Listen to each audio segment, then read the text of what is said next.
DGCA നൽകുന്ന വിവരങ്ങൾ അനുസരിച്ച് പരിചയസമ്പന്നരായ പൈലറ്റുമാരാണ് വിമാനം പറത്തിയിരുന്നത്. ക്യാപ്റ്റൻ സുമീത് സബർവാൾ ആണ് ഇത് കമാൻഡ് ചെയ്തിരുന്നത്. അദ്ദേഹത്തിന് ഏതാണ്ട് 8200 മണിക്കൂറുകൾ ഇത്തരത്തിൽ വിമാനം പറത്തി പരിചയമുണ്ട് എന്നുകൂടി ഇപ്പോൾ DGCA വ്യക്തമാക്കുകയും ചെയ്യുന്നു. കോ പൈലറ്റിനും ഇത്തരത്തിൽ സമാനമായ രീതിയിൽ 1600 മണിക്കൂർ വിമാനം പറത്തി എക്സ്പീരിയൻസ് ഉണ്ട് എന്നുകൂടി വിശദീകരിക്കുകയും ചെയ്യുന്നു. ഏതായാലും പ്രാഥമിക ഘട്ടത്തിൽ പുറത്തു വന്ന വിവരമനുസരിച്ച് എഞ്ചിൻ തകരാറാണ് എന്നാണ് ലഭിക്കുന്ന വിവരം. സ്വാഭാവികമായും അത് ശരിവെക്കുന്ന തരത്തിലുള്ള വിവരങ്ങൾ തന്നെയാണ് ഇപ്പോൾ DGCയുടെ ഭാഗത്തുനിന്നും ഉണ്ടായിരിക്കുന്നത്. കാരണം ATCയുമായി നിയന്ത്രണം നഷ്ടപ്പെട്ടു എന്ന് പറയുന്നു. നേരത്തെ പുറത്തു വന്ന വാർത്ത ഉടനെ തന്നെ വിമാനത്തിന് നിയന്ത്രണം നഷ്ടമായി എന്നാണ് വിവരം. ഏതായാലും മരത്തിലിടിച്ചാണ് ഈ വിമാനം ഇത്തരത്തിൽ പൊട്ടിത്തെറിക്കാൻ അല്ലെങ്കിൽ അഗ്നിഗോളമായി മാറാൻ ഇടയായ സാഹചര്യം എന്ന് കൂടി പറയുന്നു. അതും ഒരു പക്ഷേ അപകടത്തിന്റെ വ്യാപ്തി വർദ്ധിപ്പിക്കുകയും ചെയ്തിട്ടുണ്ട്. സജിത്ത്, യെസ്, ആ സൂചിപ്പിച്ചതുപോലെ തന്നെയാണ് സംഭവിച്ചിരിക്കുന്നത്. എന്തായാലും ഇത് വളരെ പ്രധാനപ്പെട്ട ചില വിവരങ്ങൾ കൂടി പുറത്തു വരുന്നുണ്ട്. എന്തായാലും വളരെ എക്സ്പീരിയൻസ് ആയ ക്യാപ്റ്റൻ നയിച്ചിരുന്ന ഒരു ഫ്ലൈറ്റാണ് അപകടത്തിൽപ്പെടുത്തത്. അങ്ങനെയെങ്കിൽ അസാധാരണമായ സാഹചര്യങ്ങൾ എന്തെങ്കിലും ഉണ്ടായോ എന്ന കാര്യം കൂടി പ്രസക്തമാണ്. ഫ്ലൈറ്റ് റഡാർ വിവരം കൂടി ചില സൂചനകൾ നമുക്ക് പങ്കുവയ്ക്കുന്നുണ്ട്. നമുക്ക് അതിലേക്ക് കൂടി ഒന്ന് പോകുമ്പോൾ ഈ ഫ്ലൈറ്റിൻ്റെ ആ അപകട സമയത്തെ വേഗത സംബന്ധിച്ച ചില സൂചനകൾ ഉണ്ടായിരുന്നു. അതായത് ഗ്രൗണ്ട് സ്പീഡ് 322 കിലോമീറ്റർ വേഗതയിൽ റൺവേയിലൂടെ അവസാന ഘട്ടം പാഞ്ഞതിന് ശേഷമാണ് ഈ ഫ്ലൈറ്റ് പറന്നുയരുന്നത് ഏകദേശം ഈ റൂട്ടിലാണ്. അതായത് അതിൻ്റെ ഒരു ഗ്രാഫിക്കൽ പ്രസൻറ്റേഷനാണ്, ഏകദേശമുള്ള കണക്കാണിത്. റൺവേയിലൂടെ ഇത്ര ദൂരം യാത്ര ചെയ്തതിന് ശേഷമാണ് ആ ഫ്ലൈറ്റ് പറന്നുയർന്നിരിക്കുന്നത്. ആ സമയം സ്പീഡ് 322 കിലോമീറ്റർ പെർ അവറാണ് വേഗത. ഇത് ഏകദേശം ഈ ദൂരം വരെ പറന്നുയരാൻ സാധ്യതയുണ്ട്. അതായത് 8000 മീറ്ററാണ് അപ്പോൾ ഉയരം എന്നത് ശ്രദ്ധിക്കുക. 320 കിലോമീറ്റർ വേഗതയിൽ, ഈ വേഗതയിൽ ഈ ഉയരം വരെ ഒരു പക്ഷേ ആ ഫ്ലൈറ്റ് പറന്നെത്തിയിട്ടുണ്ടാവാം. അതിനുശേഷമാവാം സംഭവിച്ചിട്ടുണ്ടാകുക. അതായത് 1:38 ടേക്ക് ഓഫ് ടൈം. ആ 1:38 ടേക്ക് ഓഫ് ടൈമിന് ശേഷം വെറും 5 മിനിറ്റിനുള്ളിൽ പറന്നുയർന്ന ആ ഫ്ലൈറ്റ് ഈ ലൊക്കേഷനിലെത്തിയതിന് ശേഷമായിരിക്കാം യന്ത്രത്തകരാർ മൂലം പിന്നീട് ഉയരാൻ കഴിയാതെ ജനവാസ മേഖലയിലേക്ക് തകർന്നു വീഴുന്ന സാഹചര്യം ഉണ്ടായത്. ഇത് ഫ്ലൈറ്റ് റഡാർ നൽകുന്ന ചില വിവരങ്ങളാണ്. ഇത് ഏറെക്കുറെ കൃത്യമായ ഒരു വിവരം തന്നെയാവാം. എന്തായാലും ഇതിൻ്റെ ഔദ്യോഗിക വിശദീകരണം നമുക്ക് കൂടുതൽ വ്യക്തമാവേണ്ടതുണ്ട്. ഒരു കാര്യം വ്യക്തമാണ്, ഈ അപകടം സംബന്ധിച്ച കൃത്യമായ ചില സൂചനകൾ ഇത് കൃത്യമായി പങ്കുവയ്ക്കപ്പെടുന്നുണ്ട്. അതായത് ടേക്ക് ഓഫിന് മുമ്പ് കണ്ടെത്താൻ കഴിയാത്ത എന്ത് യന്ത്രത്തകരാറാണ് ഈ വിമാനത്തിനുണ്ടായിരുന്നത്. പലവട്ടം പലകുറി പല രീതിയിൽ സുരക്ഷാ പരിശോധനകൾ പൂർത്തിയാക്കിയ ശേഷമാണ് പ്രത്യേകിച്ച് അന്താരാഷ്ട്ര വിമാന സർവീസുകൾ പോലും വിമാനങ്ങൾ പുറപ്പെടുക. അങ്ങനെയൊക്കെ ഉണ്ടായിരുന്നിട്ട് കൂടി എന്തുകൊണ്ട് ഇത് കണ്ടെത്താൻ കഴിയാതെ പോയി? മറ്റെന്തെങ്കിലും അട്ടിമറി സൂചനകളുണ്ടോ? യന്ത്രത്തകരാർ തന്നെയാണോ? ഇങ്ങനെയുള്ള നിരവധി ചോദ്യങ്ങൾ ഉയരുന്നുണ്ട്. സാധാരണ രീതിയിൽ യന്ത്രത്തകരാർ സംഭവിക്കുന്നത് പറന്നുയർന്ന ഉടൻ തന്നെ ഇത്തരമൊരു അപകടം അത് അസാധാരണ രീതിയിൽ സംഭവിക്കുകയാണ്.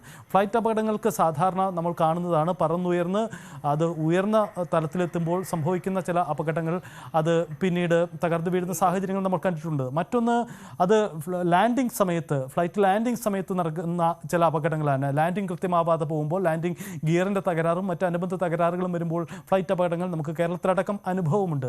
പക്ഷേ ടേക്ക് ഓഫിന് തൊട്ട് പിന്നാലെ തന്നെ ഇതെങ്ങനെ സംഭവിച്ചു എന്ന ചോദ്യമാണ് ഉയരുന്നത്.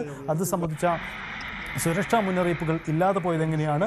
അത് നിരവധി ചോദ്യങ്ങൾ സ്വാഭാവികമായും ഉയർത്തുന്നതുമുണ്ട്. നേരത്തെ രാകേഷ് സൂചിപ്പിച്ചതുപോലെ ടേക്ക് ഓഫിന് തൊട്ട് പിന്നാലെ തന്നെ സ്വാഭാവികമായും ആ വിമാനം അത് ലണ്ടനിലേക്ക് പറന്ന് എത്താനുള്ള ഫുൾ ഇന്ധനം കരുതിയിരിക്കും. അതിനും എക്സസീവായ ഇന്ധനം സ്വാഭാവികമായും ആ വിമാനത്തിൽ ഉണ്ടാകും. സാധാരണ രീതിയിൽ പറന്നുയർന്ന ഒരു വിമാനം അപകട സൂചന പങ്കുവയ്ക്കപ്പെടുകയാണെങ്കിൽ അത് സ്വാഭാവികമായും അതിൻ്റെ ഗ്രൗണ്ട് സ്റ്റേഷനുമായി വിവരങ്ങൾ കൈമാറിയതിന് ശേഷം അത് ഉയർന്ന് പറന്ന് ദീർഘസമയം പറന്ന് ഇന്ധനത്തിൻ്റെ അളവ് കുറച്ച് കൃത്യമായ ലാൻഡിംഗ് ഉറപ്പുവരുത്തുക. കാരണം നമുക്കറിയാം, പൂർണ്ണമായ ഇന്ധനവുമായി വിമാനം ഏതെങ്കിലും തരത്തിലുള്ള ഒരു അപകടത്തിൽപ്പെട്ടാൽ വൻ പൊട്ടിത്തെറിയാണ് കാത്തിരിക്കുക. അതുകൊണ്ട് അത്തരം ഒരു ജാഗ്രത ഉണ്ടായിരുന്നു. പക്ഷേ ഇവിടെ സംഭവിച്ചത് ടേക്ക് ഓഫ് സമയത്തിന് തൊട്ട് പിന്നാലെ തന്നെ അപകടമുണ്ടായി എന്നതുകൊണ്ട് തന്നെ പൂർണ്ണമായ ഇന്ധന അപകടത്തിൻ്റെ വ്യാപ്തി വർദ്ധിച്ചു എന്ന് തന്നെ നമുക്ക് കരുതണം. അതാണ് ഈ തരത്തിൽ തന്നെ വ്യക്തമാകുന്ന കാര്യം. എന്തായാലും അപകട മേഖലയിൽ ജനവാസ മേഖലയിലേക്കാണ് ഈ ഫ്ലൈറ്റ് തകർന്നു വീഴുന്നത്. അത് ജനങ്ങളെ സംബന്ധിച്ച് വലിയ അമ്പരപ്പുണ്ടാക്കിയിട്ടുണ്ട്. അവിടെ വലിയ രക്ഷാപ്രവർത്തനങ്ങൾ ഇപ്പോഴും നടക്കുകയാണ്. നമുക്ക് ആ ഫീൽഡിൽ നിന്നുള്ള CNN ന്യൂസ് 8 റിപ്പോർട്ട് കാണാം.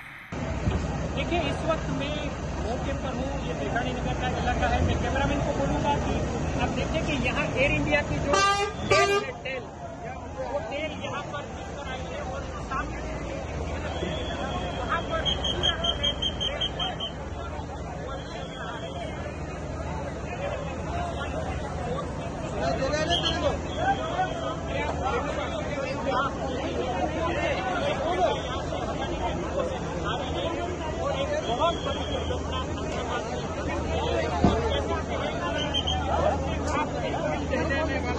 एक मंजर था और कई यात्रियों की जान इसमें जा चुकी है और अब राहत और बचाव का कार्य जारी है। आप देखिए कि यहाँ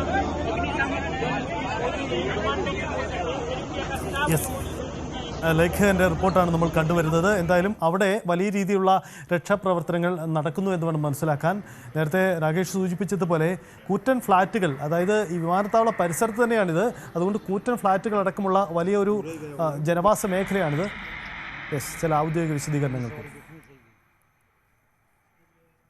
कॉर्पोरेशन वगैरह सभी लोग आ गए थे, फायर फाइटर वगैरह स्थल पे हाजिर है, लोगों को बचाने की और रेस्क्यू करने की कार्रवाई जारी है। ऑलमोस्ट 70 से 80% एरिया हमने क्लीन कर लिया, बाकी आने समय में हम लोग क्लियर कर लेंगे। मैं सभी मीडिया के मित्रों से रिक्वेस्ट करता हूं, सभी हमसे सहयोग करें, जितनी पुलिस और उसके अलावा जितनी भी agency, army, BSF, CISF, corporation, collector office के सभी स्टाफ सभी यहाँ काम में लगे हुए हैं। प्लीज हमसे सहयोग करिए और थोड़ी सी हमारे लिए जगह बना के रखिए ताकि हम एम्बुलेंस को ग्रीन कॉरिडोर बना के हॉस्पिटल तक पहुंचा सके। Thank you.